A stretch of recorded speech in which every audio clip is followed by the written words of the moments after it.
Okay. Hey guys, I'm Matt Lighty, and this video is going to be... There's a stash in my head. I've got a stash inside my dongle brain. Look at that. I feel like a young Andy Milonakis. You know, you got a stash in my head, don't call me a stash head. Okay. Oh, there goes the boys. Alright, so this video is about... hold on, I have a sticky note. I wrote a specific sentence because it was what I wanted to name the video, which I'm probably you already know, but it's called How to AFK Ultimatums on Casts When Stunned in 2025. I've done some variation of this video a couple times now because ultimatum is something I still have to do because I don't have a hate forge. Fuck me, but that's okay. Ultimatum is actually quite profitable in various directions, and I do it on Cast When Stunned because it's a build that is relatively 99% AFK while in an ultimatum, so I could look at chat, play the games at the same time, hang out, and not have to actually direct my attention towards surviving or clearing. So we're going to start. This video is going to be formatted in a couple ways. So if there's chapters at the bottom, if you already have the build set up and don't give a shit about that part, you could kind of skip to that section. And if you want to know about the build more specifically, don't give a shit about ultimatum, you could skip to that section. But first we're going to talk about why do ultimatum. So I would say it's a three-pronged thing for doing ultimatum. Ultimatum as a mechanic. Number one, experience. It's the easiest way probably to get level 100 while barely putting forth any effort. I could have leveled like 20 chieftains to 100 by now. And with this build specifically, when set up, you just get tons of experience for sitting still. And it really helps because one of the scarabs, being the most common one, the ultimatum scarab of bribing, gives you increased experience. You can have two of them, so it's 300% increased experience for just sitting there with your balls in your hand, and it's great. So, tons of experience, easiest level 100 you could probably do. Anybody could do it if you follow the steps for this setup. Avoid the specific mobs, have the build set up the right way, you'll just get a level 100 chieftain. It only works on a chieftain for this setup. There might be ways to do, I guess on paper, you could probably do with other, maybe like a scion or something, but yeah, it's definitely chieftain is where I would go. But yeah, you have to make up the res elsewhere. Either way, I digress. So, experience is the one thing, free level 100. Number two, raw currency drops through inscribed ultimatums. Now, the actual currency drops you get from ultimatum, like just having a divine or an exalted or a null or whatever, even sacred orbs, pretty uncommon. You will get them. They could be in decent sized stacks. You might get like 3 to 5 divines sometimes, and there's a chance that the drops are doubled. That's a thing that can happen. However, most of them don't come from that. Most of them come from inscribed ultimatums. Now, inscribed ultimatums are weird because they come in 1, 2, 3, 4, 5 different tiers. So this is something people don't know about. What an inscribed ultimatum is it's an ultimatum that you run in a map device that is one ultimatum with whatever mods it rolls with. You can hold Alt to read them. And you can't change this in any way. And the ritual sacrifice at the top, the one divine in this one's case, that's the cost. So you put in a divine, and then if you succeed, it shits out 2 divines, right? So you're doubling whatever that is. You're getting what that is, but it does cost one of that to do it. So in this case, it's a unique one for Wilma's Requital. You put in the helmet, Wilma's Requital, you get out Blood Notch, the unique jewel. Sounds great if you have it. That being said, some of the mods, because you can't choose which ones they are, can be pretty fucked. So if you're playing a build and you can't handle 60% reduce recovery, you're shit out of luck. You know, if you can't handle monster hits can't be evaded, you're shit out of luck. Typically, the harder ones have more mods of higher levels. And there's also a base scaling to them. So you'll notice at the very bottom, this one says 10% increased monster damage, 30% more monster life. They broke down the inscribes into 5 categories. The base ones, which are no modifier. So it'll say, it won't have any number at the bottom. That 1030 will be gone. I don't even look at those and pick them up because they can't be good. 99% of 1030s, which is what I'm going to refer to them as, under inscribed ultimatums, are not good. The very rare ones that are good are like 1 divine, maybe 2 exalted. You'll notice I don't have many 1030s here. So there's 1 divine, there's 1 divine, 1 divine, 1 divine. Is there a non-1 divine? Oh, 20 chaos. Ooh. So that's where you're looking at for that bracket roughly of stuff. Then you have 2070s, which is the next step up. It's a graphics card also from a long ago. That's like 1 tier higher in what your reward is. Getting a jewel, that's pretty good, right? What other 2070s we have here? This one is 4 divines. That's pretty good. 4 divines, 4 exalteds, 4 exalteds, 4 annulments. You get the idea. Maybe there's another tier 1 unique like an anathema. Typically their tier 1 uniques are around that. Mar Blades, this doubles your cards for an Eyes of the Great Wolf, so something kind of cool there. You can get div cards, currency, or uniques. Then you start getting to better ones, like the 3120s. Ooh, so that's like 8 annulments, right? Or something like 8 divines. Now, again, you have to put in 8 divines, and then if you succeed, you get 8 divines. So is this equal to 8 divines? If you were in trade, it'll probably sell for about 90% of the value, if I had to guess, because there's that, like, chance you could fail it. But for the most part, yeah, it's going to be close to the value of what you're doing. Because if you fuck it up, then you just lost 8 divines, and that's a real bummer. And again, maybe you can't handle something like the added chaos, or maybe you can't handle something like, I think that's the exact same one I just checked twice, less AoE or whatever. So that's what that is. Now there is actually a tier higher than this one, and that's the tier 0 mirror tier crazy stuff, and that's things like this for a Mage Blood. So the 5200s, these are occupied by T0s. Now if you want to go total grain brain, if you saw a 5200 and the reward is something shit, did you just lose a 1 in 10 for a Mage Blood? Yeah, kind of. You could think. I've only seen a handful of these in thousands of ultimatums. They're incredibly rare to find 5200s. However, I'm going to tell you a little trick that people in trade know about, so this is hard to exploit maybe in an earlier league.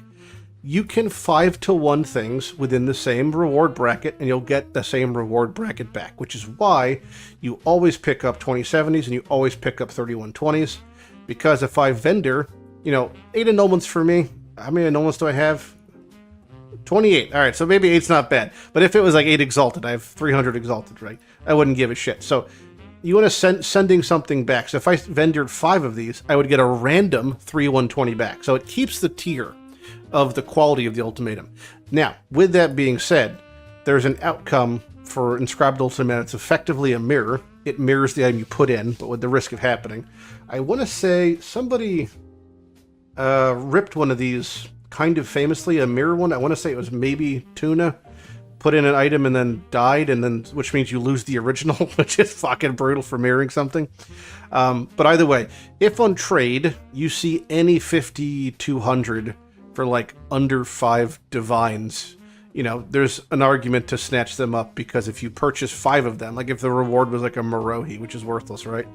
Or a Benos, you could 5-to-1 them and then get a Mage Blood as an outcome. It's possible. It's not crazy. They're not weighted to what I've seen. They're just weighted amongst their tiers, so it's like, that's a thing. So this is the other reward, is the Inscribed Ultimatums, the stuff you get from those. And yeah, you do get like Catalyst by doing it. You'll have so many it's irrelevant, but Inscribed Ultimatum is the second big thing. This is where a lot of your currency is going to come from. You can see in the past like couple weeks, there's like 50 divines here in value, so tons of there. The third prong of the Ultimatum reward structure is the uniques. So Ultimatum uniques come from 2 different directions. Okay, you have the ones you get during the waves as a wave reward. So something like Temptation Step is one of them. Gamble Sprint is the other one, which is a real piece of shit.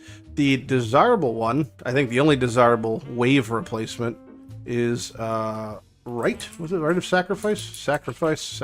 Relic of the Pact. That's what it is. Sacrament Blood. This is another wave replacement.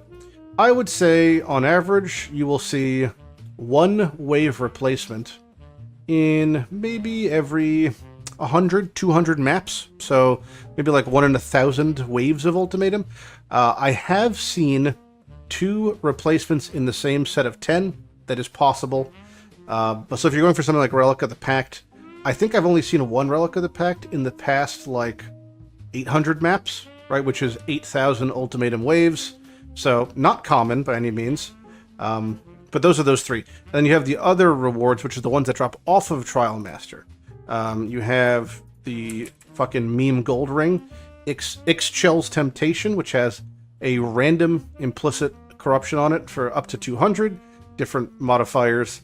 And then you have things like the Yalmex gloves, the really desirable one, I would say, is Matzwaddle's Machination. I would definitely put this as the best item off of Trialmaster. Hyper niche because it's, you know, multiple keystones that are all interacting in weird combinations, but very, very strong. Another cool contender is the different Glimpse of Chaos helmets. These have super high value, unique corruption, plus it's like +2 sockets of gems, or CDR, or 80% reduction in cost instead of 90. Now, if you were to keep valuing these, I'll do the CDR one just for an example. They have a line that says, can be modified while corrupted, and their corrupted outcomes are weird. They could keep their corruption implicits, and the heightened versions, rotate them, lose actual lines of text in the item, or become a unique that stays corrupted with the implicit. So if I do this, it changed to +2 socketed gems. Now, if I do another one, it could keep rolling. It's like rolling Cirrus gloves. This one now, wow, that is actually fucking insane.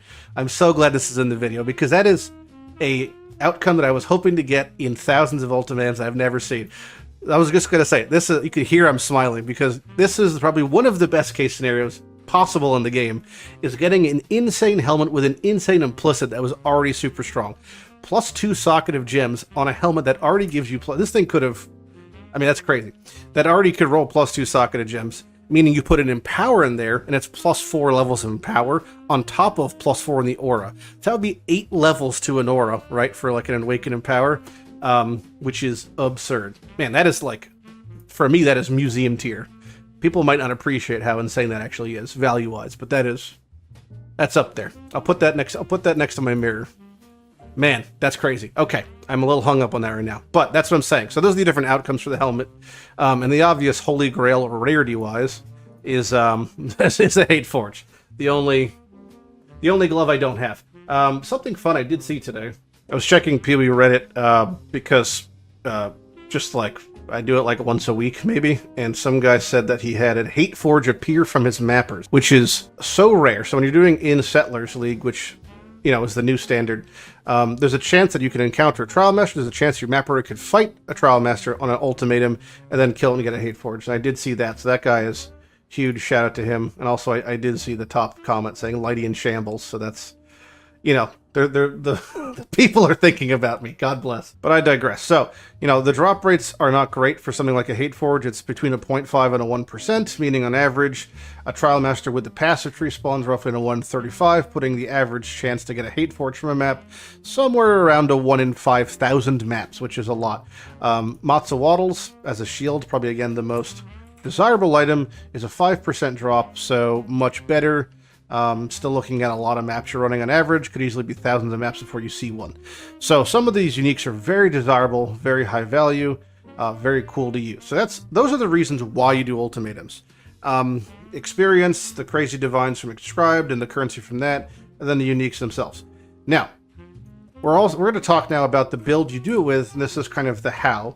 And the how is quite simple. The best build to do it is the one that requires the least effort and can do it AFK, in my opinion, which is the Cast When Stunned Chieftain build. It's an Ignite build that revolves around enemy max HP, triggering off of Chieftain's Corpse Explosion to clear the entire screen while maintaining absurd amounts of defense through a few different metrics. The main metric being resistance to elemental, which we're at 90 always, thanks to you know, Mage Blood plus Fire thing, and you have all this physical conversion, a lot of which is legacy. From, you know, what would have been helmet or shield from a Dawnbreaker, 20% there, and you end up with, like, you know, things like Watcher's Eye, which is also legacy, but there's other ways to get it in League, and a huge chunk of your fizz converted to fire, which is where most of your damage is being taken, so you take like 95% reduced damage across the board. Now that still could kill you, so you do things like run Petrified Blood in certain setups with Defiance of Destiny to give you more HP, and then you run a Blood Notch, a big chunky Blood Notch, with tons of recoup in other places in recovery. So you're getting, every time you were to get stunned, you're recouping basically all the life back, which is only 5% of the damage you're taking. And then you use Immutable Force, so when you get stunned, the recovery is, you know, you're basically snapping back. And then it's a combination of that plus the fact that you have Valerium, meaning your stun threshold is based on ES instead of life. You give yourself little to no ES, whether just having little on tree, or you could just grab Agnostic, or there it is. So you have 0 ES, meaning every time you're hit by anything, you're stunned, you're recouped, tons of res, tons of regen, tons of mitigation. and then it becomes a matter of filling the blanks for what can kill you. So that can be a couple of different things. One of them is crits. You can make it so if you've been stunned recently, which means if you've been hit recently being past 4 seconds, you can't be crit. Does that mean the first hit can crit you? 100%. So you do things like get reduced crit on your chest, reduced crit and tree, so even then you can't die to crits. What else can we do? Give yourself a ton of life through all the life masteries. So even with Petrified Blood, we could still sit at 3,500 life. You make yourself blood magics, you don't have to worry about mana or ES and that sort of stuff. You give yourself as much regen, recoup, and recovery as possible. You start filling weird niche gaps, like having can't be poison on one ring, and if you're lucky, having can't be bled on the other. Give yourself ailment immunity, give yourself maim, impale. You try to just do all that sort of stuff. And then it ends up with a scenario where you're just standing there, not dying. Now, I have really good gear. This is the same character I've had since Affliction, and I've transitioned to basically just, every time they try to nerf something with it, you just amend it. And yeah, you just try to fill in the gaps as you go. There's been a couple changes to the build. There's a couple variations. The build, I would say, falls into one of two categories. It is either going to be a main hand offhand, so shield situation, plus whatever your main hand of your choice. A rare is fine. If you're in Settlers, a sword with Prolif is okay. You could use a Darkseer, which from the Uber Lycia, that's great too. Or you do the Fulcrum version, which can't get ailment immunity directly because you're reflecting ailments when it comes, and you put the Ignite on yourself. This version just has a little bit less defenses and a little bit more single target, but I think that's kind of irrelevant because a key tenet of this build to me is immortality, and I prefer the version that's tankier that might take an extra 30 seconds to kill a boss. Now, we have a ton of AoE through a couple different avenues. We have like explosions coming from our chieftain. If you want, you can also grab explosions from the fire mastery. There's some there from the burning things. And we're triggering our ignites and our initial damage through a volatile dead. You could do detonate dead, you could do firestorm, you could do anything you want. You just have to kill shit and then hope to, when you proc the explosions, that's where your damage is coming from.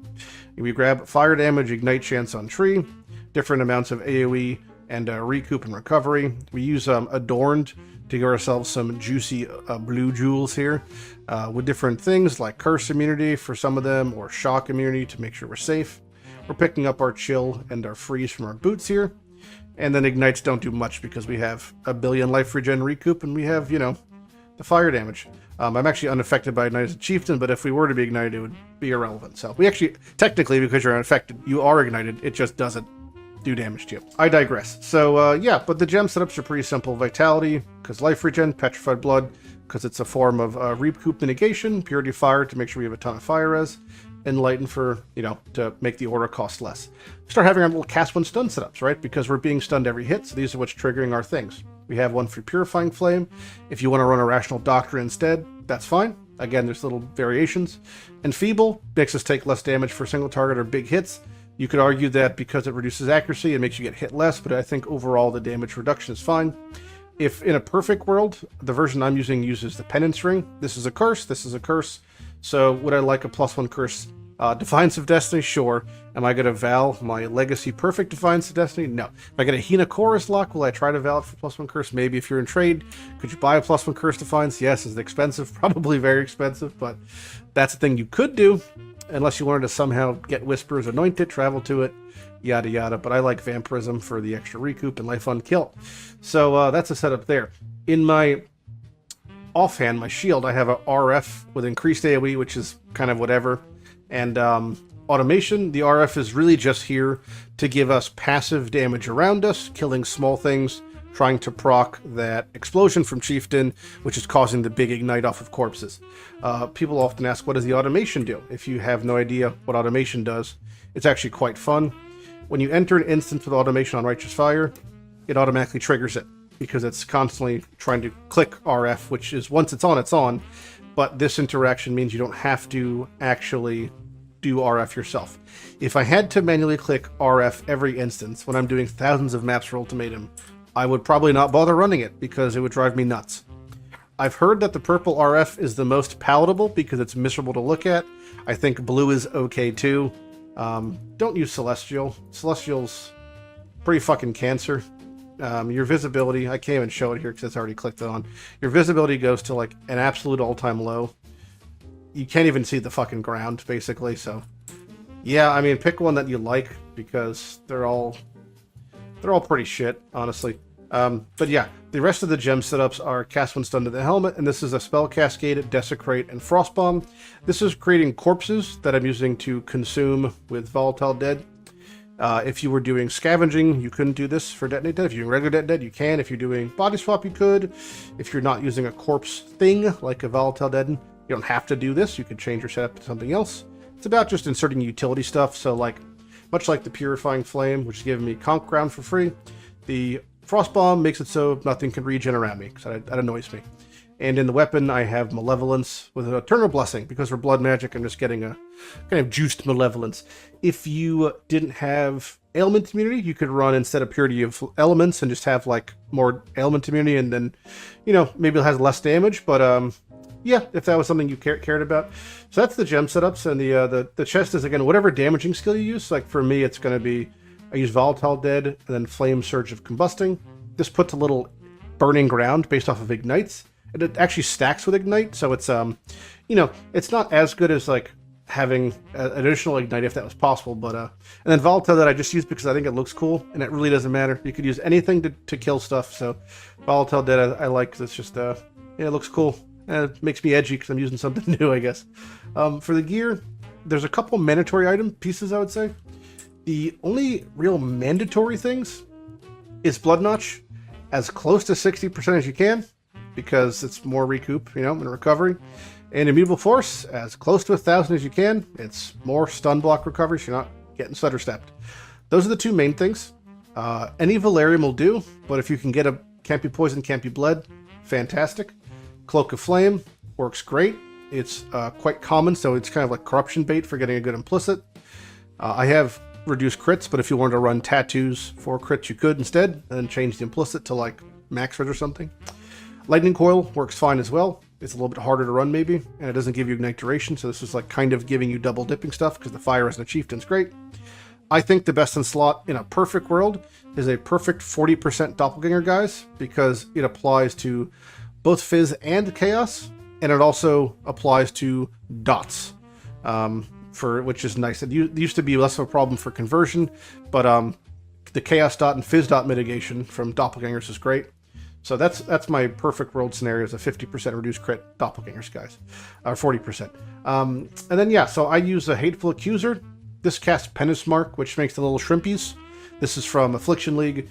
This makes it so our build has single target, because it spawns little shit shrimps that are RF kills, which triggers explosions from Chieftain. That's a huge chunk of single target. It brings us just basically to dot cap, which is like 40 mil single target. And then Defiance, you don't actually need. It's not really needed. It prevents deaths from huge hits, typically cold crits, but it's like, you don't need to use it. You could use a Great Wolf Quant if you want to. And for shields, I use a 20% Dawnbreaker. The cold and lightning rolls do not matter. Any 20% is fine. It's pretty accessible, I would say. Very common drop off Exarch. You could farm your own. If you don't get 20%, you could 3-1 them, or you can use Divines if you choose. Any main hand is fine. Helmet can be whatever. I just have mine with Rarity and some Fizz conversion. And, you know, the boots, I like Annihilation's approach. I think the free adrenaline with basically no downside is great. Chilled and Frozen immunity is great. Another cheap option that people sometimes use early on is going to be the Maven boots, whose names are escaping me, but it still should say Explode. No, it doesn't say. It says Explode. Scorch. They say Scorch in them. They do. Legacy of Fury. These are pretty good. It's additional explosions. So I like that one. It's not bad. It's makes things scorch nearby also, which does something. Reduces the res by an amount with increased effect. So this is a good cheap version. And you know, Mage Blood. It's Mage Blood. What does Mage Blood do for this build? It's actually less than you think, unironically. My Gold Flask is for rarity. Doesn't really make a difference, right? My Quartz Flask is for phasing, just for quality of life and phasing when I'm doing heist. The Ignite Chance I do need, because I haven't tattooed, but you can tattoo the Ignite Chance. That's totally fine. Where is my tattoo? So I think it is, yeah, it's a red one. So you could roll these might be Legacy, but I don't remember. But there is Ignite tattoos. You might need a bunch to make up the difference, but you don't need this. So what am I actually using my Mage Blood for? The regen, which is great, additional regen, but the Chaos Res. If you just toss onto that which was taken, you know, in any spot that like fits nicely. So maybe like here, you can get a bunch of chaos res from that, or just have more chaos res on gear to get capped. So you don't need this. This is kind of annoying. If you don't have a ruby flask with uptime, it's hard, because I'm using a lot of uniques, so it's hard to do it as much. You can see when I take this off, I'm at 81 res compared to my 90. A lot of that's being converted from fire to other res as chieftain, right? So could you do it without this 100%? You could also just roll this flask and this flask with use when they're full charges. And you could do things like use the Timeless Jewel, the Mariketh one, with the Bala Bala node. I don't know if I have a Bala Bala just sitting around. Ball. I don't have one here. I have too many fucking tabs, man. Bala. There's Bala Balas. This makes it so your flash charges come back a lot faster. And you could use it for missing flash, so you can leave these two places blank. So you could use that with like a Tides of Time, which is much cheaper, to have a utility flask one. And yeah, that'll keep 100% uptime of these, which is like, you know, ghetto mage blood in that regard. So there's things you could do. You don't have to have mage blood. It just is, in no situation is it, you know, you don't run using mage blood. Mage blood's great. So that's like the basis of the gear. If we're talking like really easy way to get going, you have both the jewels, you have a Valerian, you have a Cloak of Flame, you have a Dawnbreaker. All that's pretty cheap. And I would run a Elegant Hubris for Supreme Ostentation. Supreme Ostentation is the keystone that you pick up that makes it so your stat requirements don't exist anymore. Makes gearing so much easier. The downside is it makes it so your small notables and then your stats do nothing. They do literally nothing. No latent scaling from stats, so no life from stats. Now, what does that actually mean for the build? Well, it unlocks a different routing that's not bad. Builds that use Supreme Ostentation to remove their stat requirement unlock a secret feature, a secret superpower, which is you could tattoo the fuck out of yourself, right? So you could tattoo every single node. So that means you could run Supreme Ostentation, then all of your strength nodes can be Ignite Chance, it could be percent life, all your int nodes can be reduced crits, you don't have to worry about that. You could just tattoo yourself into the next dimension. So that's one route as well. Let's take a brief look at some people's builds on PoE Ninja and go over some of their gearing choices and why they're doing stuff, because there might be some gaps in things I've explained. So here's a guy in Trade League. He's got a lot of the bells and whistles. You could see his gear is very similar to what I was using. He's using a Progenesis in lieu of a Oriath Flask. I just have more explosions. He's using Progen because he might have less defenses, because obviously he's using a lesser Defiance, and just, there's not as much gearing options for standard versus what I'm using for legacy stuff, but it's basically the same. So Progenesis is totally fine. His helmet, instead of rarity, he's opted for more stats in Chaos Res, Recovery, Life, and he's using it to make a faux 5-link helmet for his Righteous Fire. He's got a lot more damage on his Righteous Fire from Awakened Elemental Focus and Efficacy, that sort of stuff. His shield, identical to mine in the fact that it's 20%. His ring is the same. The implicit's not bad. If you already have element immunity, you already have curse reduction, then you want to get a better implicit, but that's totally fine. And his Valerium is bleeding, so mine's poison, but similar situation. His weapon has the Ignite Prolific, which we talked about. This is not needed at all. You could just have... Actually, why is he even doing it? Oh yeah, it stacks with the spread. This can make Ignites ignite themselves, so when things blow up, it does more, but it's not... That doesn't matter. You can ignore the implicit for this. Val Breach, traditional single target. And he's got Punishment as his single target curse. He's using a shield charge. He can move around fast with his Frost Blank. And then he has a 4-link scavenging setup for his AoE, big AoE pops. Again, I use Volatile Dead. The difference is whatever. And then just pelting for more damage with a variety of Molten Shells triggering for some more buffer to sink. Pretty much same, just slight variations. He's got a couple larges with just a bunch of widespread and burnings. And then some mediums for some AoE and damage. We saw the Blood Notch, we saw the Mutable Forces. He's got a Storm Shroud because he wants to be element immune. And then he's using Unflinching, or for Flesh and Flames. You could use whatever you want for Flesh and Flames. And there's the Rational Doctrine in lieu of the Purifying we talked about. So he's going slightly different route. Trees basically identical. All these builds are going to be very similar. For the one-hand versions, this guy's using 30% on his shield, so he can run an additional aura somewhere. I'm not sure what the aura is going to be. Oh, he's got extra room for auras. Nope, he just, I don't know why.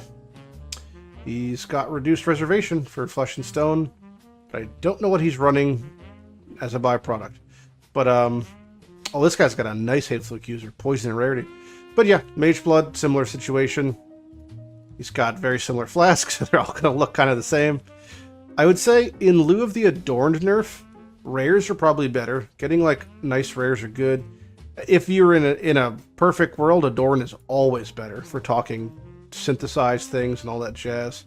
You know, Adorn is always better. This guy's got Ignite Chance in his little dagger instead. Similar situation with, instead of, he's got a single target fire trap set up. RF there. Kind of similar cast when stun, scavenging explosions. Valerium. You know, it's, again, you're going to see a lot of guys same. Let's take a look at a Fulcrum guy if we can find one. Oh, here's a good budget dude. This guy's a good budget dude. Rise of the Phoenix, totally fine. It gives you more max fire, which gives you more max everything. Valerium, just a rare ring. Cloak, nothing fancy anywhere here at all. Some prolif and a scavenging. Purity of fire options. Yeah, so this just really, I don't know. I'm not sure what's up with the Rislathas. I think it's for the life when you, I don't know. I'm not sure what he's doing here. I don't know what's with the Rislathas. Either way, you could do this build like pretty early on. If we check like week 1, we'll see some hundreds for sure. Yeah, some high level people doing some pretty, that guy's got a Mage Blood week 1. Good for him. Oh yeah, here we go. Okay, so that's the Supreme Ostentation setup. So this, you can see where he's using like, you know, I don't want to deal with whatever. I don't know if his account's going to be the same. Maybe we can see him, because he might be tattooed to oblivion to showcase what that looks like. Profile not found. Amazing. So, yeah, he's got Death's Rush for Adrenaline in lieu of the boots from Exarch. Again, Bleeding Poison. You can see the same thing there. He's got a helmet with some Fizz Convert and some Fire Convert and some goodies. This actually is pretty close to my helmet in how it was designed. Same auras. Little weapon with some max res. People just do max fire because, again, you're Chieftain. So, and yeah, if you want to just go full RF and kind of forgo all real corpse things and just kind of rock with the scavenging happening periodically, that's great too. And yeah, so you can see you can get this kind of going pretty early on, and it's pretty cool. Let's check out Fulcrum. See if we can find a Fulcrum guy. Fulcrum.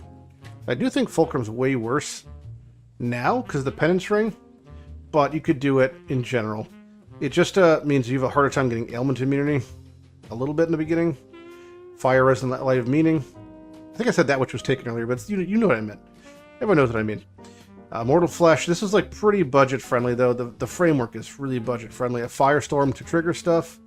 He's got his big RF setup. A little combusting, a little scavenging. Yeah. Everyone's trees are kind of similar. It's the Grippler. That's a good name too.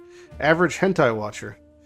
Maybe just what are these names? What the fuck are Pook Stocks? Pook Socks? Alright, so we've looked at builds a little bit now. So let's do the next thing is what it actually looks like, the process, and what to avoid. So we talked about why to do this, the experience, the divines, the inscribes, the uniques. We talked about how, and basically how the build works. Then we get to discuss the process of actually running one. So let's grab ourselves here we could grab a city square. We got some a bit of castle ruins, huh? The Met mods, I have a regex set up here. I'll put this in the description. All I have for the regex is hiding, no regen, no recovery, less auras, avoid ignite, and minus max. I think that's it. So I don't do those. And the way that regexes work is you just put a map in, and then if you hit it and it doesn't highlight, you know, it highlights it, this is good. If it were to be hiding it, that means that it's, you know, not a goodie. So I use that regex for that. It's, you know, it's annoying, but that's mapping. The tree itself for the Atlas this is kind of like, you could add whatever you want. So of the Ultimatum nodes, if you grab a lot of them, we don't grab either keystone, and we pick up the rest. So there's, what, 4 clusters for Ultimatum? 1, 2, 3, 4, 5. Spawn chance. These make it so that you start at a higher tier, and the rewards be duplicated. This one makes it so the circle gets smaller, and yeah, they count as if we're completing additional rounds, so there's better rewards. These are the ones that let you kind of have a better chance of getting certain outcomes. So of the 4 different outcomes, you have Protect, Kill Everything, Survive, and Stone Circle. These first 3 are basically the same. We click the ultimatum, and then we don't move the entire time. Stone Circles, you have to run around getting inside these circles. Now, it actually takes so long to do Stone Circles that you could run 2 maps by the time that you did Stone Circles. So, unironically, if you were to open a map and walk in and see Stone Circles, it's actually much more efficient to just leave the map and then put in a new map. You'll complete the new map faster. But I have a brain that says every time I skip a Stone Circle, that would have been a Trialmaster, which would have dropped a Hateforge. And that's a cooked way to think, but that's how I think. So I don't skip anything. But if you don't have a cooked brain like myself, I would recommend just literally leaving the fucking map. Now, this keystone makes it so everything does ruin, which is the bane of this and auto-fails you. This is kind of like sanctuming out with, you know, the meme. Don't pick up that keystone, it's terrible. This keystone, hey, also terrible. It means you can't choose the outcome and you can't have a boss, but they last 3 extra rounds. Fuck that. I want to fight bosses.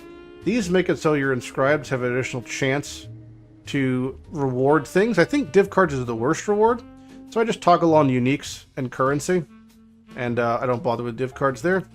And this is the one that gives you more boss spawns, and has it so when you kill a boss, the Trialmaster, they give a full stack of catalysts, which is great. This makes it so the spawn chance of a Trialmaster is, from what we've clocked it, roughly a 1 in 35. So 1 in 35 maps you get a Trialmaster. That's from a sample size of about 10,000 maps for me and like 2 other dudes. So it's a pretty okay numbers. Yeah, let's do a map. The rest of your atlas, it's kind of up to whatever you want. Nothing really affects it. Crafting the map doesn't actually affect your ultimatum rewards. You know, it's kind of like crafting a heist doesn't affect the Curo case replacements. That being said, on your way physically walking to the ultimatum, okay, and from the mobs that you're killing in the ultimatum, those drop loot. Now, this is a pretty low tier investment strategy. You could basically just alch and go your maps. So you don't have to really invest a whole lot if you're not going to do scarabs. So that's why the loss of 1 map is like whatever. And I don't want to spend a lot of currency, so you're not like really going crazy on sustain here. Let's see what our first one is. Alright, it's Survive. So the way that Ultimatum works, if you don't know, is you got 10 waves of just standing still with this build. And you have a couple of outcomes here. There is some preferential treatment. I'm going to put like 3 categories on the screen of like always take, and then, you know, like prefer not to take, and then avoid. A lot of these do stack up. So you basically just pick the ones that are good. Very, very, very, very rarely will you have it so you're presented with 3 options that are not good. Okay? So in this scenario, monster hits are always crits. Well, if you're crit immune, that's whatever. Some of these are going to be contextual, right? If you are crit immune, this is easy. And then Razor's Dance does a little bit of damage, but not much. And Blood Altar does more damage, so we typically don't pick that one as often. You never want to pick Ruin because it, pun intended, ruins the experience, so you will fail out because we're not moving. You can see what this actually looks like now if you've never seen. Hits can't be evaded is great. Not that we could evade hits, but this just means we'll always be hit, which means we'll always be stunned, which means we'll always trigger things. That's Ruin. Don't misclick Ruin. I don't know if it's always been the case. I think it is, but I think Ruin is always in the left or middle slot. That could be bullshit, but I think that's the case. So you just basically sit here doing an ultimatum. You don't move, you don't click anything. Everything's automated on the build, right? And then you just click the outcomes. You could look at what rewards are. You know, might be a little fun. Can't gain flash charges. If you have a Mage Blood, it's fine. If you don't have a Mage Blood, it's less fine. And we're going to pick Raging Dead because the fire damage does nothing to us. And we just sit here and we just watch our experience bar move up, if it could. I recommend watching movies or TV shows while doing this. There's another Ruin, don't pick that. This one makes us take more damage, don't pick that. Razor's Dance is just a little bit of fizz blades that do nothing. And yeah, this is the experience. Get used to it, because if you're trying to sit here to farm Trialmaster, you got about 1 billion to do. Buffs expire 5 times faster. So again, I have no buff. There's nothing, so that's fine also. But if you did have buffs you cared about, you can pick one of the damaging ones. Kind of like when you're doing incursion, where if you max something first, it obviously can't occur again. These things have 4 ranks, so if I got Raging Skulls 4, that would be the end of it, you know? So in this scenario, I do have Raging Skulls 4. So now I can't get more skulls. They do different things, but none of them are problematic. The ice one actually hits quite hard, so you try to avoid it, but at higher ranks it doesn't really do a whole lot if you're just standing still, because they're just not going to spawn on you. Monsters can't be slowed or stunned. Totally fine, that does nothing, because we're not moving, we don't give a shit if they get stunned or not. They want them to hit us, you know, they want to be hitting us as much as possible. The build's calibrated to where you cannot die to anything in an ultimatum or a map. There is 0% chance to die in an ultimatum or a map. And here is an offspring card, which if you didn't want is irrelevant because it's a 2070 inscribed, right? So we keep 2070s to reforge 5-1. We'll pick the small arena. Small arena is great.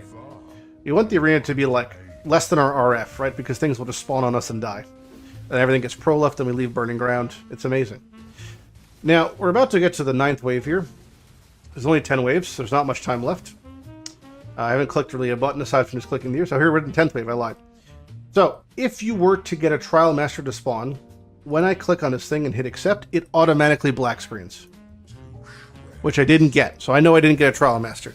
1 in 35 chance, but if I were to get one, that's what that's what would happen. I could sit here for the video's sake and force a Trialmaster to spawn. That could take well over an hour or two. I've gone like 5 hours dry. But we loot all our stuff, and then we inscribe. You can't really filter them, unfortunately. But the rule of thumb is, again, as long as it's a 2070, you pick it up.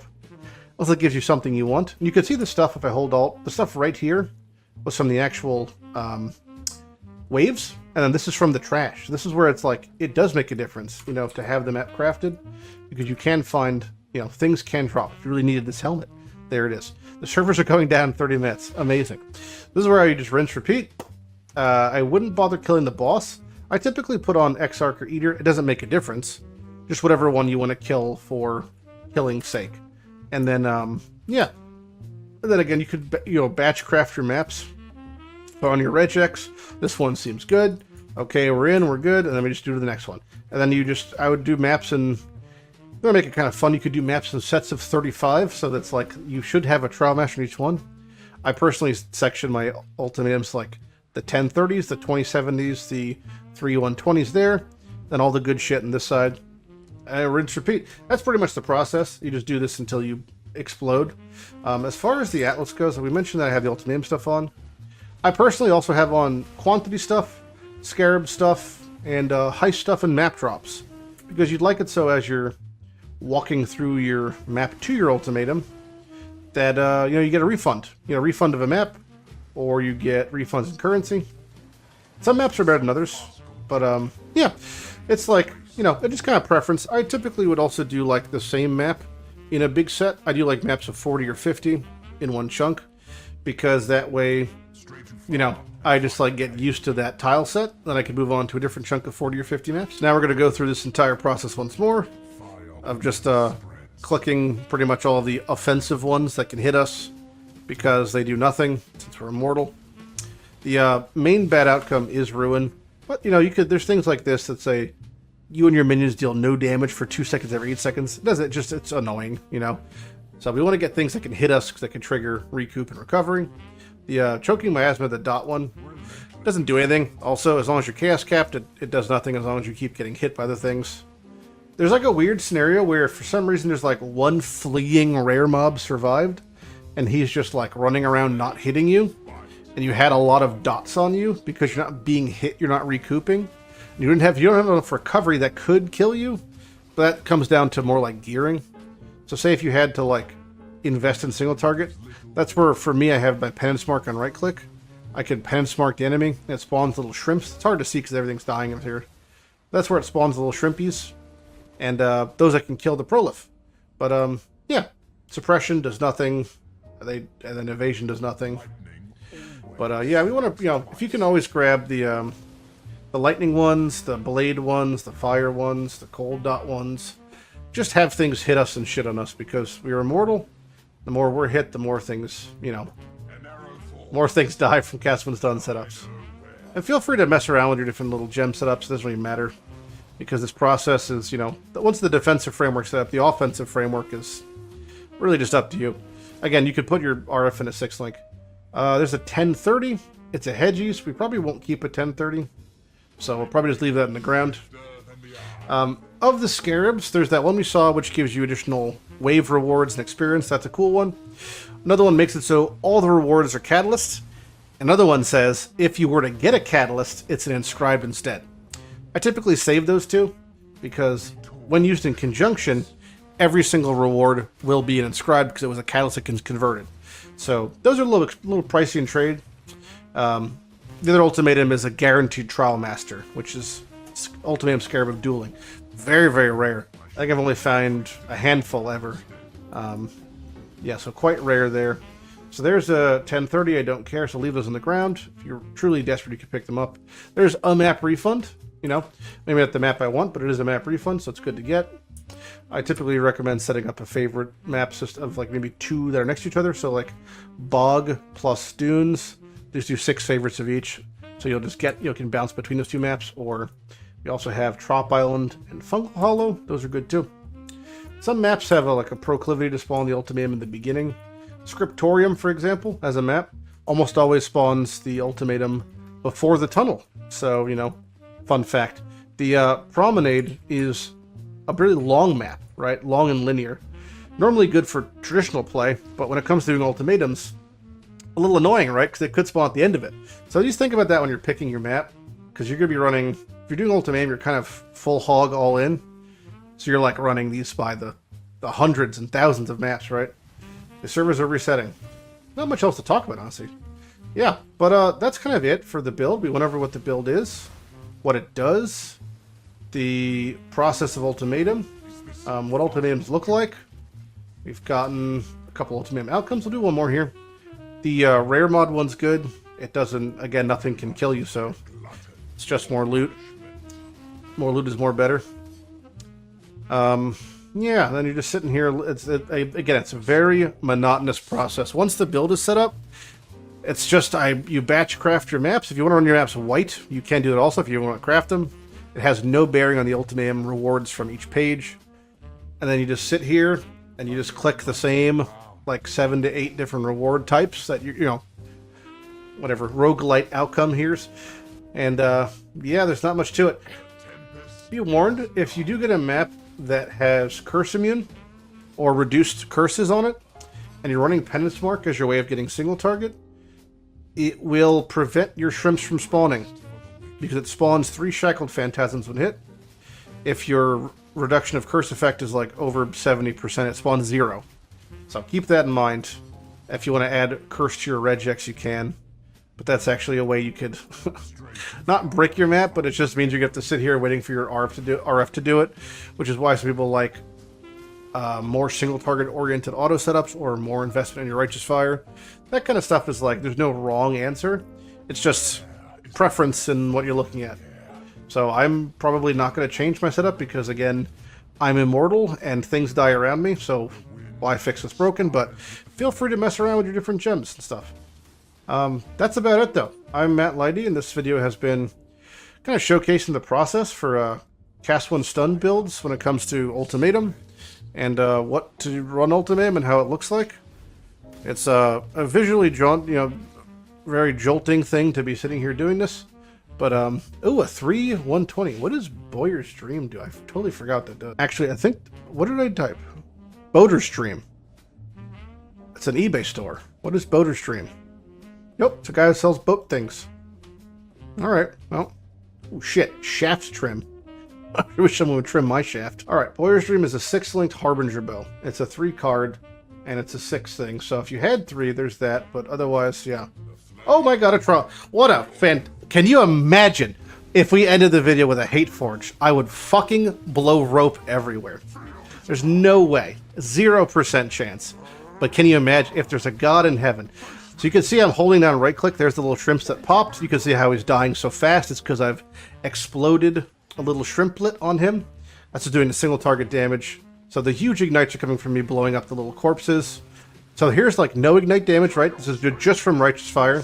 Now I'm going to hold right click. And you're going to see the little shrimps that I'm spawning on him that look like enemies.